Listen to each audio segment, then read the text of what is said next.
go? No, can't go. That's not where it's supposed to go then. I don't know. It's supposed to go further under. Yes, no,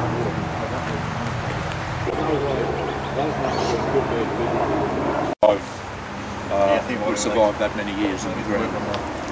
Moscow station as well. Yeah. So there they are. Lands, yeah. They've been put there deliberately. Well, I think they're fake, David. Up in here, they see it going.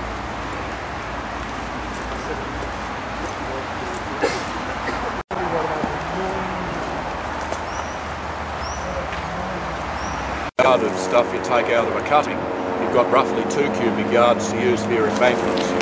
So that gives you an idea of how far is it down there. 15, 18 yards down to there, at least. And the whole thing's at that angle. So there's a huge amount of filling that has to be moved with the aid of Everything's done with just labour. sheet. You'll find breakfast point listed, and it was a station, a platform put in to promote the development of land in this region on the top of Lucasville Ridge. The data's there on the timeline. And they used to run tourist trains, and they'd leave Sydney, park the wagons here, move on to Glenbrook, take water for the locomotive, bring the locomotive, run it round the train, couple it up to the 2 or 3 carriages, and then zigzag back to Sydney. And it was a tourist thing for a few years. It's always sort of worried me. Who's up here, Lucas, and what's up here too? The solicitor block the railway line. You can still see the pick marks in the shale over there. That shale band, you'll see the pick marks where the hand pick has been trimmed out by hand. Why have they gone to that much trouble? Well, To make the... They can't... You know, if you look at it, you sit down there in the railway station and you look at the place. That's exactly right, and that's what you would expect. Those dry stone walls on the side of the hill were put in there probably in Lucas's day to mark the edge of the property, because bear in mind he's trying to sell these blocks. Yes. We get a marvellous view since we've had the bushfire. Yeah, the bushfire really helpful. tidied the place up. Just like on Berghoffers Road, you could see for miles. It was really good. The batteries must have gone flat. Now, my Drill holes there.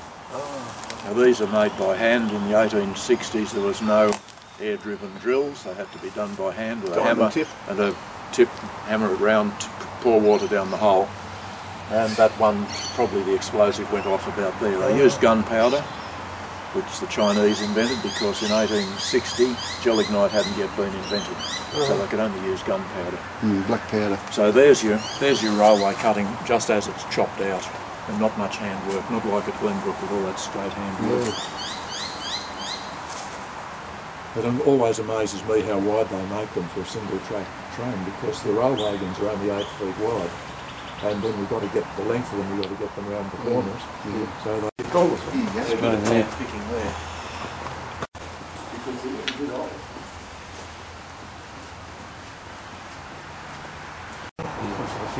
Looks like it. Looks like a fig. Seeds out, and they germinate if the conditions And it's gone down. That one germinated right up there, and these are roots you're looking at here, going down into the ground. It'll also have roots in through the rock seams to hold it all together. Left in it, It is Ficus rubiginosa, which is the Port Jackson fig.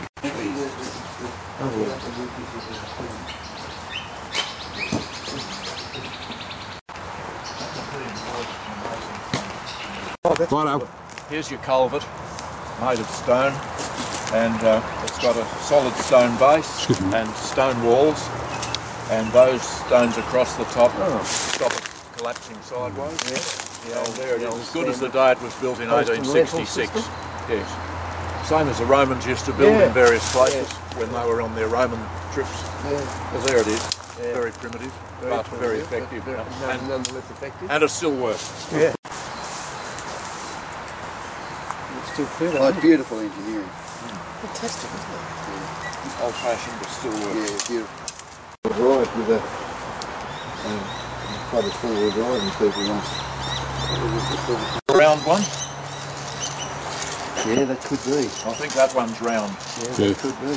But most of them tend to be a bit flat, don't Yeah, they? they do. They're like a three-cornered Yeah, thing. there's one there. So we're a different tool, don't you? We don't really know. It's something a job like this.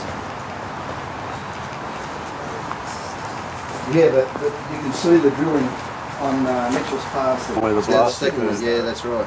Bang. There's another short hole down there.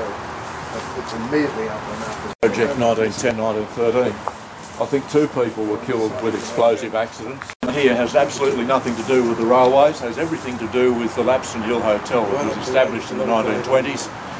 And so that he had a good water supply, he went down to Leo Buring, who owned the land on the river and the adjoining land, and put his pumping station, modern electric pumping station, in at Emu Plains, and pumped the water up for the Lapstone Hill Hotel.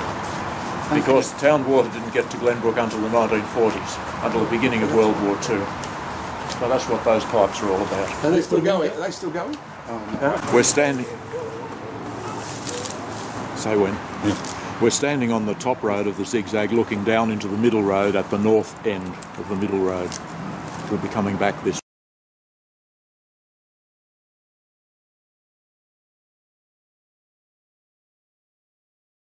That take to drill that hole. That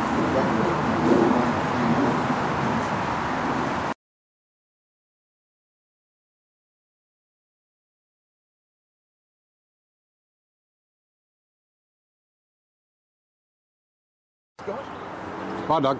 Here's Lucasville Station platform, probably the oldest railway station in New South Wales in its original condition. There it is. The flight of steps down that end leads to the Honour of Holiday Cottage, which was just up there. No trace of it remains.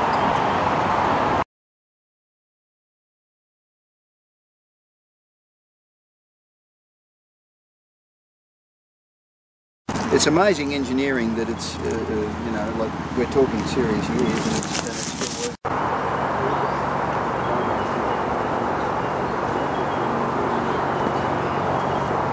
The original dead end, and they had an accident there, and about 4 or 5 people finished up in the Nepean County Hospital.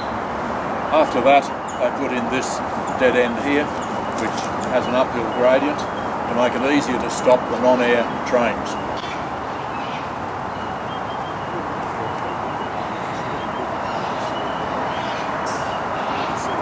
You can see 2 of the bridges across Knapsack Gully. The one closest to it, of course, is Knapsack Bridge 1867. Further down, the curved railway bridge built in 1910 for the modern railway. When we get closer to Knapsack Bridge, I'll point out how the deck was widened without compromising the integrity of the original bridge.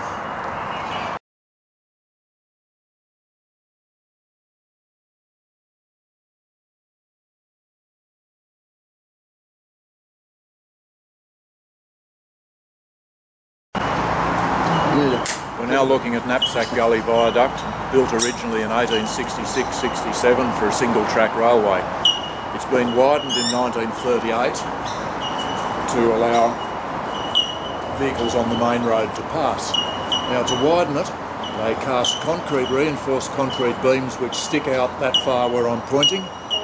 They very carefully hid them all by fixing stone facings to them so you didn't see the concrete beam. Then they poured a reinforced concrete deck on top of it, and you can see the 6-inch apart marks in the reinforced concrete deck where the timber work was. And then they used the original parapets, the original stone parapets, and placed them on the outside. So when you look at the bridge from the outside, you do not even see the 1938 additions to it. Very skillfully done and very well structurally done, and still in use to this day.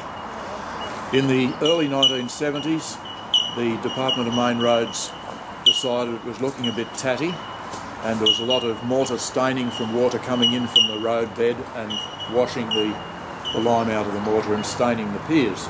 So they put in those drain holes, you'll see them there in the arch. There's 2 rows of drain holes, and the purpose of them is to drop the water that drains through the bridge clear of the piers so that it won't leave white markings on the piers. They're done in copper so they won't rust and bust the stone, and fortunately they're out of reach, so the scrap metal merchants haven't been able to pinch them. During World War II, Dad's army, which that's not his proper name, was stationed here to make sure that saboteurs didn't blow up the bridge, this one being one of the main tracks to the west.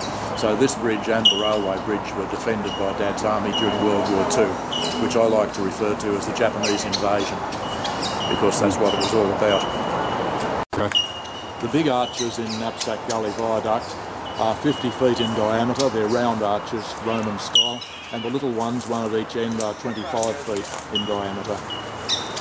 And it's about 120 something feet from the creek to the rail level at the top. Then we used to drive down with the bus. As much down in the gully, and we can't even see to the bottom of the gully from here. It's a shame they didn't burn this section too. It would have improved the view of the bridge.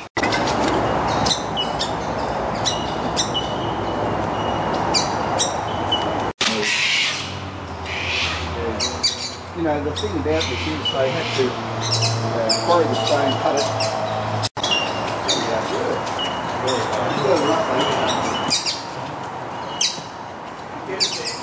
The question arises, this sort of finish is quarry face stone, and most of the bridge is built that way.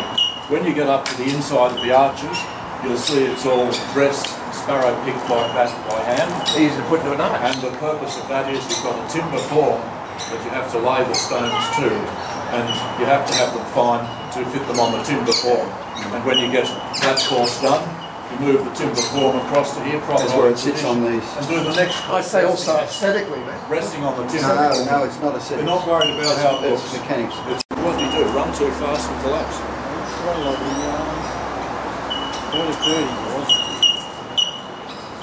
Three. Here you're looking at the edge of the reinforced concrete deck installed in 1938. There it is. These stones here are the original parapets of the bridge that have been relaid on the outside edge of the reinforced concrete. And when you get up onto the deck of the bridge, you'll notice that there's reinforced concrete parapets inside this original parapet. And they are linked in to that to make it safe. See, stones just laid one after the other. If you hit them with a car, the whole lot finishes up in the gully. So it was a safety technique as well as making it look good. So not often I praise civil engineers or any sort of engineer, but this time I think you'd have to say they did a very good job maintaining the original look of the bridge and made it wide enough for modern day traffic. Here's the concrete facings on the inside of the parapets, and they are linked in with the steel reinforcement in the deck. So motor vehicle impact will not knock the parapet off the bridge. And this section here of the parapet is modern concrete from 1930, 1938. And just there where my right hand is the original parapet, moved out to its new position. There it is. Original parapets, modern parapets, and modern concrete wall off on Knapsack Bridge, and you can see the magnificent width of the deck. That's the 1938 deck, which was widened for road traffic. Originally, of course, it would have been much narrower than that. You can see the original two black lines on the road surface, and within the two black lines is the original width of the entire viaduct, which, as you can see, is a very tight squeeze for two motor vehicles to pass. So you're looking downhill on a 1 in 30 grade at the moment. You're looking to the north, which is downhill. Now you're looking down Knapsack Gully. On the left you'll see the railway bridge. I seem to recall it has 40-foot arches and the bridge is on a curve with a gradient of 1 in 60. On the right of the picture you'll see the steel arches of the bridge which takes the railway line over the modern road to the west, the modern Great Western Highway at the bottom of Lapstone Hill. And that was built in 1910, wasn't it? The brick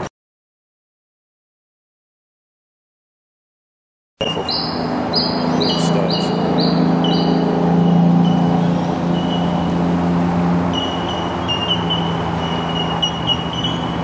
It shows very clearly the corbels and the that shows the bottom of one of the tall piers.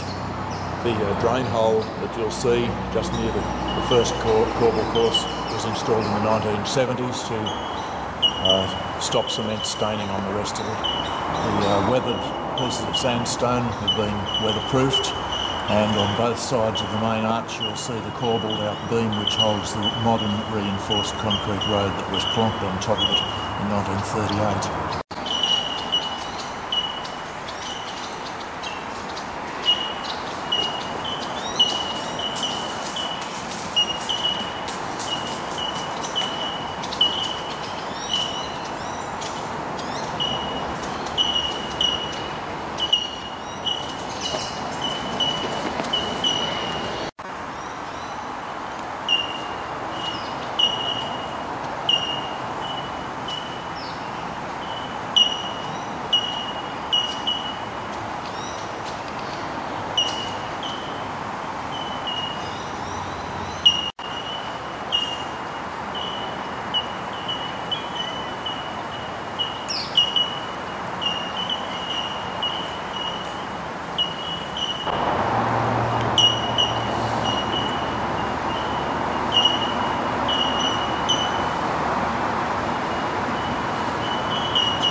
In what's termed in railway parlance the buffer stop position on the down refuge siding, which is associated with the signalling devices at Knapsack Signal Box, which is right over there behind me, approximately half a mile.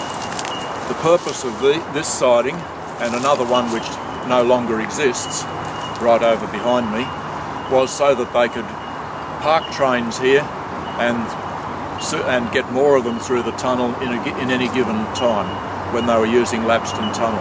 There was an increase in traffic, and this was an attempt to be able to get more traffic through a narrow gutted tunnel that didn't work very well, and I'll tell you more about that when we get closer to it.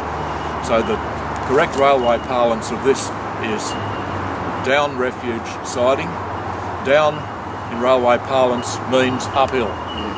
So you have to be careful when you're talking about whether you're actually talking about uphill or downhill or Sydney bound or westbound. So from now on I think the terms I'll probably use will be westbound trains or Sydney bound trains to avoid this up and down business.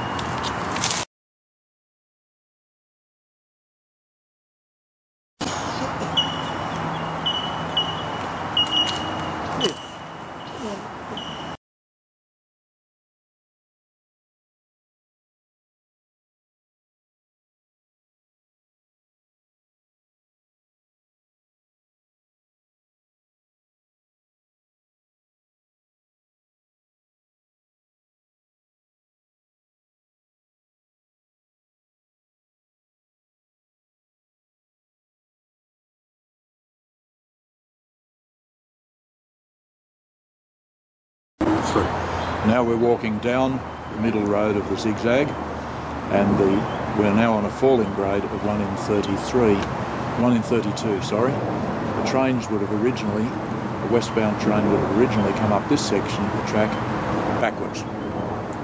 There's the pipeline again. The same pipeline as earlier. Yeah.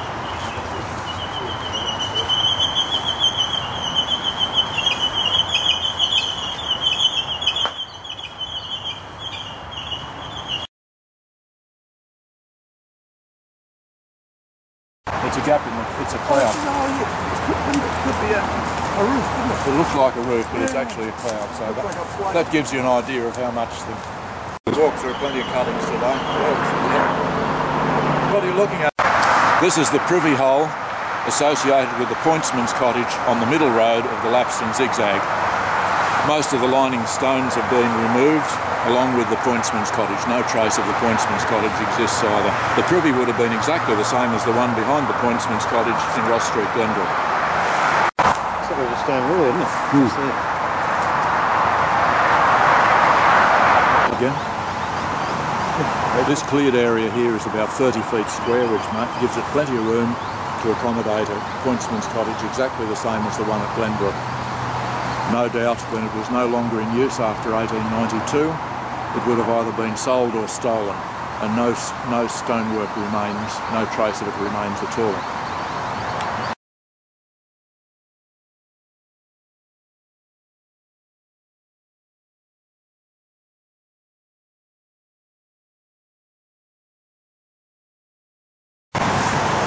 None of the historians have ever agreed where the stone came from for Knapsack Gully Viaduct, but since it's downhill from this quarry to the bridge, I'd be prepared to bet that this is where the stone was quarried, right beside the railway line that they were building at the time, thereby saving countless man-hours, keeping in mind that the whole idea was to keep the costs within sensible bounds that the colony could afford at the time.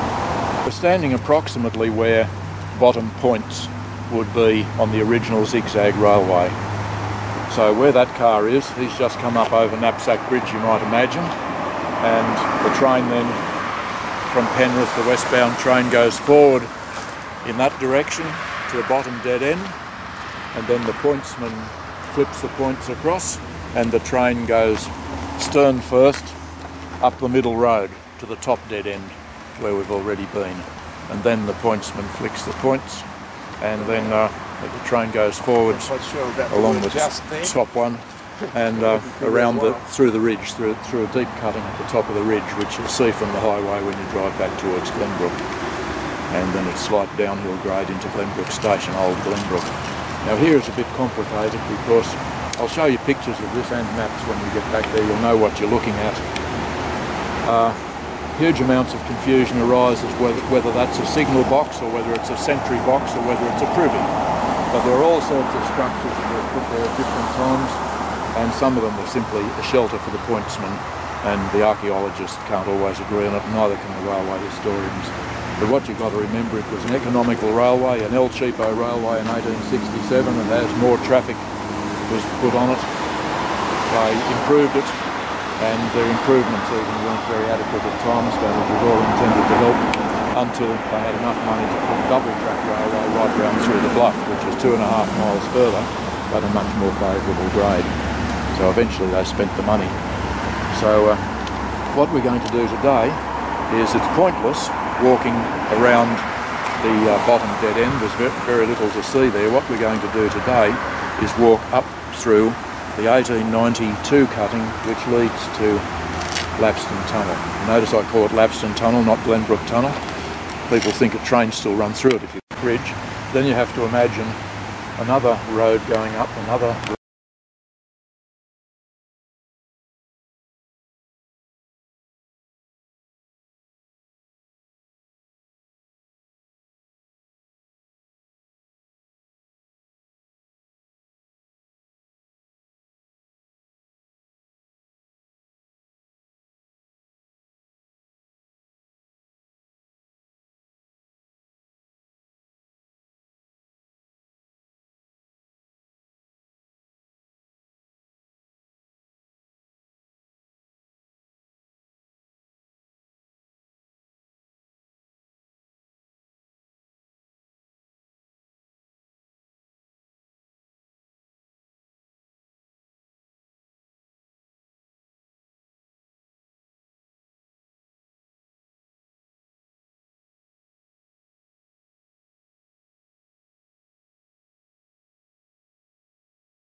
of the safety fighting world too.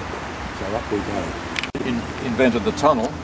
It actually turned off about here and just over this bit and crossed over here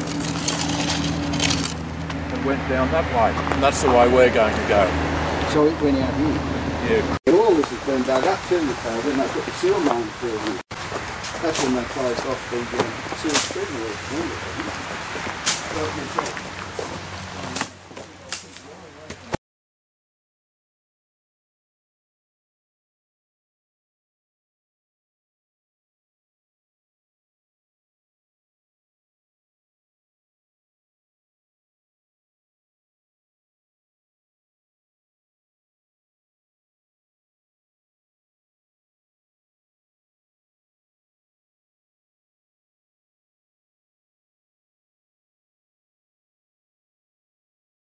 what's happened further on, that they needed the spoil to fill in the gully. Yeah.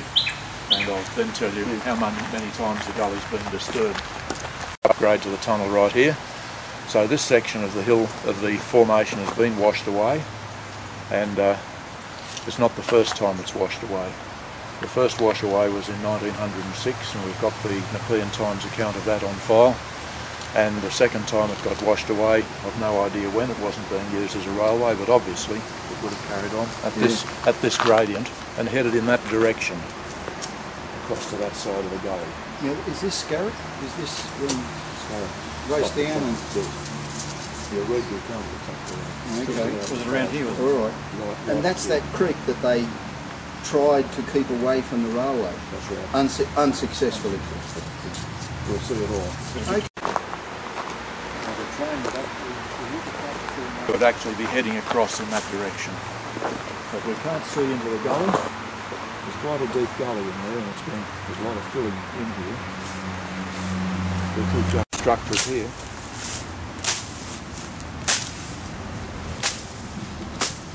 These concrete structures here have absolutely nothing to do with the railway.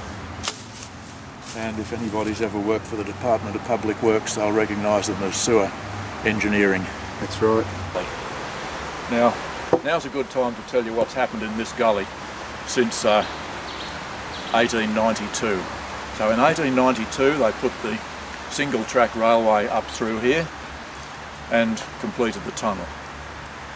In 1906 the whole section of it washed away. According to the Nepean Times account, 8 inches of rain in about 4 hours, and that didn't count the hail that demolished the rain gauge, and it came down this gully and washed out the track completely. The next assault on this gully was in the 1950s, about 1951-52. The Department of Public Works built housing up there for the Air Force personnel who needed flush toilets. So they put a septic tank, a rather large-ish septic tank in here somewhere. I haven't been able to find it. It's not this. This is much more modern. Sounds hollow. And that was there for many years. Then Arthur Hand, who developed Lapstone Estate, decided he wanted to build an embankment across this gully.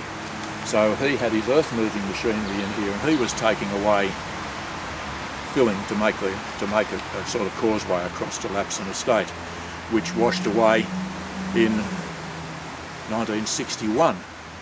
So huge amounts of water came down here in 1961.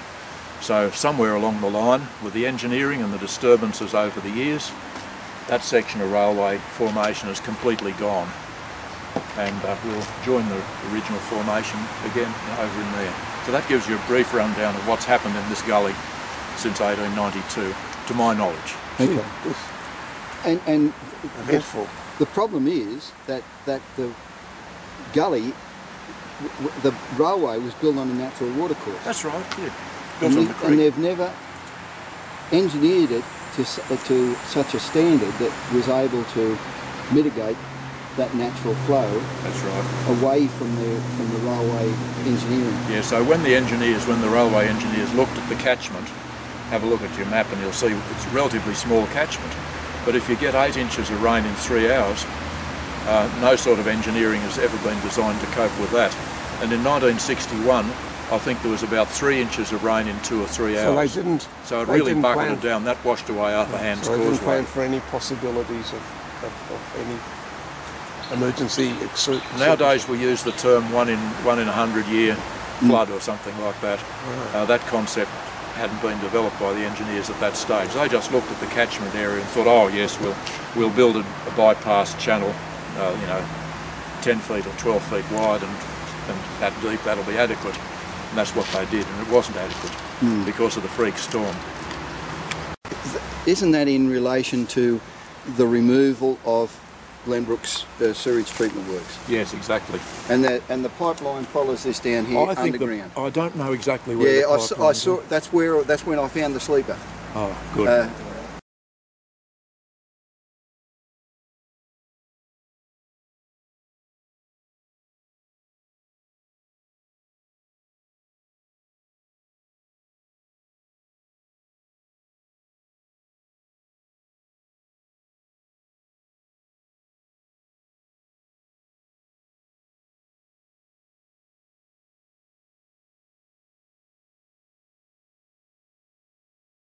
discharge side of the diverted creek. There's the top of the culvert. Yeah. I'm not going to climb down there, but if you want to climb down there, It's actually a very looking nice into the culvert. keystone. It's a piece of good stonework. It's a beautiful piece of work. You can see it.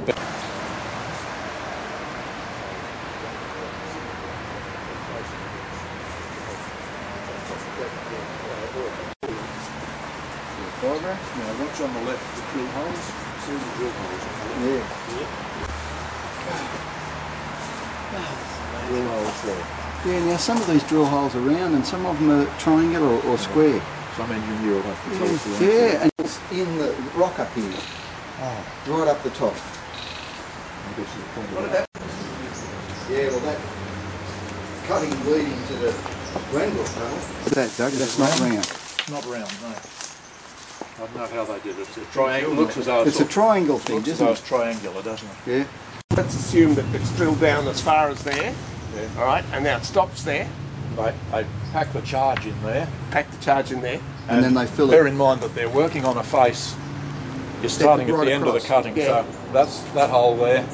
Which end are we at? There'll be another hole here, another one there, Yeah, and but- they'd blow them starting from the middle. You work up into the corner, do the corner one last.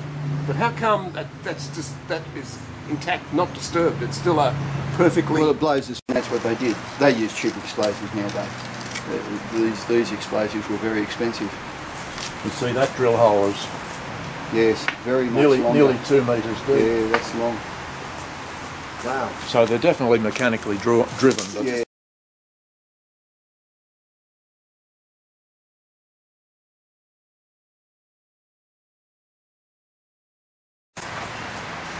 Now, who wants a hand up here? I've just installed a handrail. So yeah, I might be right. Yeah, this yeah. Yeah, that's this is supposed to go under that culvert. If you can imagine how much water is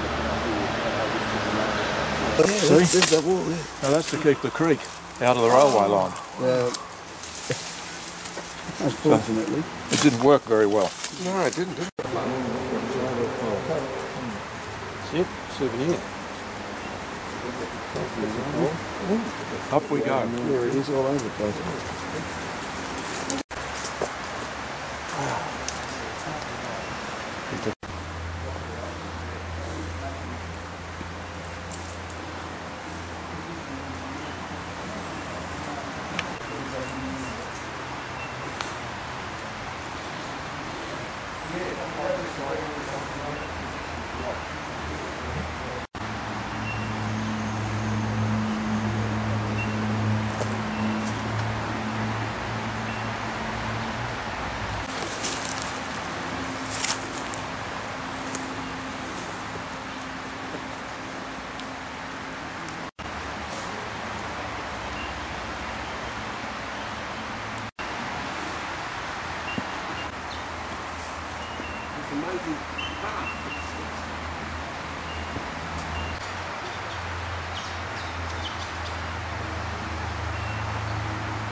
Most of it's tricked up in there. See, they've knocked all this out.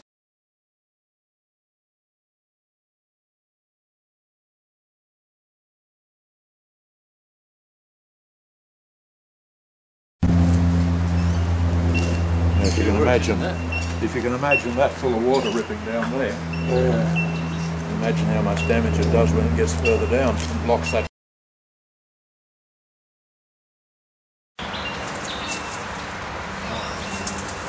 Been there for a while. Yes.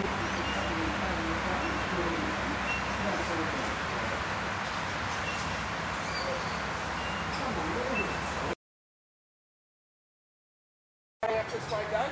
No, we go back this way. What's up this way? Mount Street. What is it? Mount Street, Glenbrook. Across the way from where they built the door.